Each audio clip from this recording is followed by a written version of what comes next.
All right.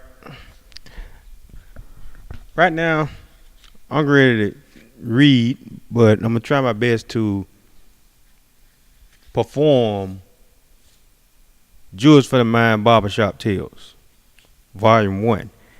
I plan on doing more series. Not plan on. I am. I think I have probably two volumes already written. I just have to do the layout for them. So they'll be coming to you. But right now, let's deal with this Volume One. This first barbershop tale is called Old Man Buttermilk Dropped Balls in a Rap Battle. Old Man Buttermilk challenged some young cat the other day in the barbershop. Man, he and his partners, they was in there rapping their behinds off, beating on wood benches, spitting bars and everything. Old Man Buttermilk walked right up among them and said, "Look at here, young fellas. I want the hardest rap among y'all young jits. I'm going to break y'all for a little something. You know what I'm saying? I want to do one of them there. What y'all young people call it? Rap battles up against you." This cat named Smooth G stepped forward and said, "Mr. Buttermilk, I'm the hardest rap up in here. These jokers right here, they my lyrical sons, and they trying to grow up and be like their daddy. You feel me?" Old Man Buttermilk say, "All right then, young fella, let's do it. I'm going first. These jewels lift the brain to the stars. I got a factory full of bars, but I don't know if chocolate's your flavor. Just wondering if you went to the other side. Many are people trying to hide, getting a leg up in this American dream while illusion fade, busting them jokers down the scene. I'm a M60 machine gun. When I spit, mindless jokers run. I jewel drop in my sleep just for fun. Transform to the eye of the tiger. Stealth mode. Battle champ. These lyrics here make your mouth clamp. What can you do with somebody like me? Float like a butterfly, sting like a bee. Nigga, I tap you in your mind and eyes so many times you see three. Dumbfounded for days. Tornado watch ain't no good. The way I hit your dome, I make soldiers of light that rebuild the hood. Get at me, jit. Again? It's going to be the same thing the next time. I'm going to spank you across my knee lyrically. I'm the OG.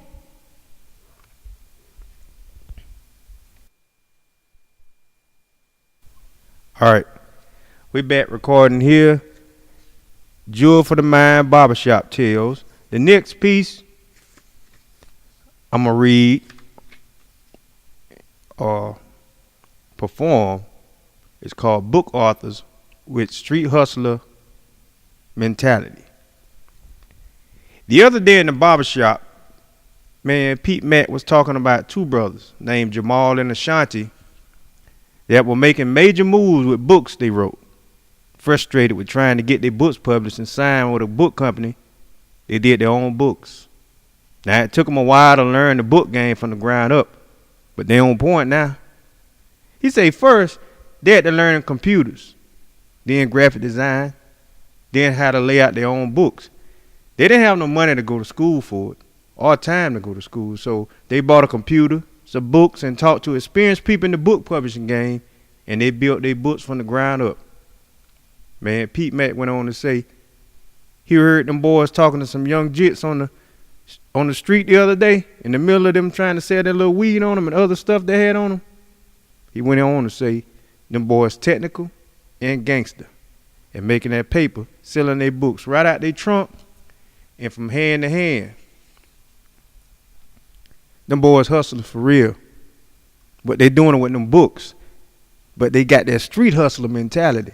They ain't got to worry about them crackers all up in their shit and looking over their back, worrying about a nigga might do them in. Now that's some shit right there, bro. Them boys for real. Man, he say, after them fellas chopped it up with them young fellas on the corner, you know them little fellas went and sat on the steps at them apartments they was in front of and talked almost an hour. They laid some serious words on them young fellas' mind. All right. The next piece here is called She Asked Me to Buy Flowers. Man, old man Buster say, I want to read a poem I've been working on for a few weeks. So we all quieted down for old man Buster as he coughed. Hold on, young fella. Y'all hold on now. And cleared his throat. So he could drop them jewels on the brothers the other day at the barbershop. Old man Buster broke off some lines and you could hear a rat piss on carpets like my aunt used to say. She asked me to buy flowers to show how special she is. I bought her a video camera to make the movies she said she always wanted to make. She asked me to buy flowers to show how special she is, and I bought her paint and canvas to paint the world she had inside herself, begging to come out on canvas. She asked me to buy flowers and a card with beautiful words to show how special she is, and I wrote her a poem from the deepest place in my heart, and I got real close and said them in her ears. She asked me to buy flowers to show how special she is, but you know what? I can't. I wish she understood.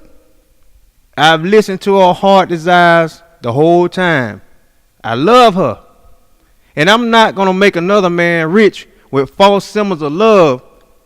He does not know her beautiful heart desires like I do. This next piece here is called Jimmy Lee Break It Down, the Birth of Lee by the Real Man. Yesterday, old man Jimmy Lee said he told Bertha Lee something on his mind because he tired of hearing her say, I want a real man. He said he told Bertha Lee, I'm tired of hearing you and lots of women talking about y'all wants a real man. You wouldn't know a real man if he fell out of goddamn plane right on top of you. You and most of them women that talk just like you want a henpecked joker. Y'all want them to believe in a white Jesus, agree with everything you say, right or wrong, and getting in debt, getting you all them damn trinkets. If he don't say nothing about all that crap to you, he's a real man. Now, Bertha Lee, what you and women that talk just like you want is a real fool for you. He can't have no brain for himself. He got to have a brain for you. He can't use common sense. He got to agree to your sense. And when he done spent all his sense and lost all his brain sense, you ain't got no time for him then. You in the wind then, Bertha Lee. Just think about some of the stuff you say and y'all women's be talking about. Just think about it, Bertha Lee. Just think about it. Turn it around in your head and let it marinate a little bit. Just think about it, Bertha Lee. Just think about it. Think about what I just said. Just think about it. All right?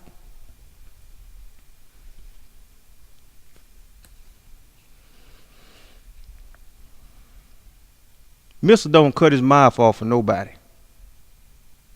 He hit so hard yesterday in the barbershop. This is what he say. Who buys books written by black writers even though they have not been presented to you by white people? We could actually have a literary renaissance or a situation pretty much like Motown did, but with black literature. There's some great black writers out here writing great stories, essays, poems, short stories, novels. Unfortunately, though, most black writers have to be first presented to black people as a great writer by white people. There's so many cases where our great writers went overseas and had to constantly worry about getting discovered by big-time white publishers. A sad situation, no doubt about that. Now, once them white folks put their stamp of approval on it, on a black writer, that's it. A guy said one day, Mama used to tell Daddy, hell's a long ways down. If you keep on the way you is, you sure enough gonna wind up down there. Daddy say, woman, what you talking about? No, it ain't a long way down there. You worry the hell out me, worrying about what other people got. White folks and racism worry the hell out me. Bills worry the hell out me. When you do something productive, some Negroes get mad. Woman, what in the hell you talking about? Hell right up here around me. Right up here. It ain't down in the ground with no damn devil with no pitchfork. Hell right up here around me, woman. So watch your words and think about what you're saying. All right?